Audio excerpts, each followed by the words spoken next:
The date is 2026-06-20. This is the executive lens. The biggest story today is the USMNT advancing in the 2026 FIFA World Cup after a 2-0 win over Australia in Seattle, a result that keeps the tournament's host nation spotlight on the United States as the knockout stage approaches.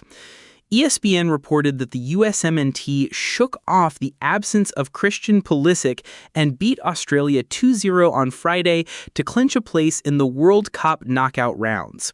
ESPN's recap says the United States advanced to the next round after the Seattle match, and the result matters beyond sports because the 2026 tournament is being staged across the United States, Mexico, and Canada, with the U.S. team now carrying momentum into the next phase.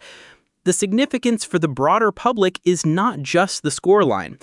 A host country team moving into the knockout stage tends to drive attention, ticket demand, and national visibility at a moment when the tournament is already a major cross-border event.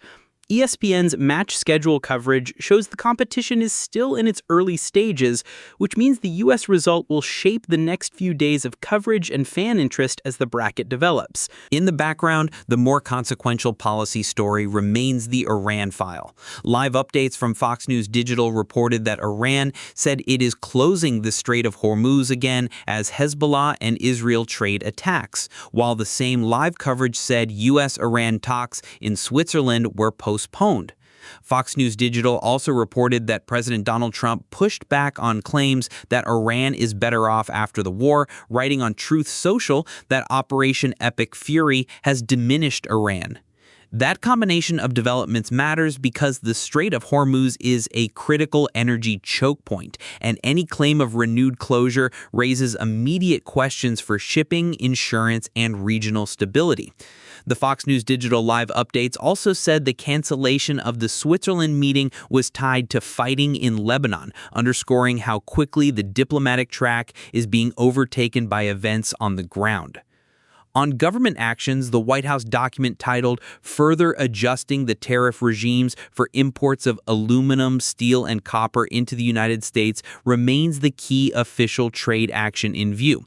The administration is still signaling active management of industrial inputs that affect manufacturing, construction, and defense supply chains. The White House document titled Strengthening Customs Enforcement is also relevant because it points to a broader enforcement posture at the border and in trade compliance. Together with the metals tariff adjustment, it suggests the administration is pairing tariff policy with tighter enforcement. Here's the story most people missed. Fox News Digital's live updates said the U.S. Iran meeting in Switzerland was postponed as Israel and Hezbollah entered a ceasefire, a detail that may be overshadowed by the battlefield headlines, but is important because it shows diplomacy is being delayed by regional escalation rather than moving ahead on schedule. What to watch today? Whether Iran follows through on the Strait of Hormuz threat, whether any new statement comes from the White House or State Department on the postponed Switzerland talks, and how ESPN's World Cup coverage frames the U.S. team's path after the Australia win. That is the executive lens for 2026-06. Sources in the episode notes. Back tomorrow.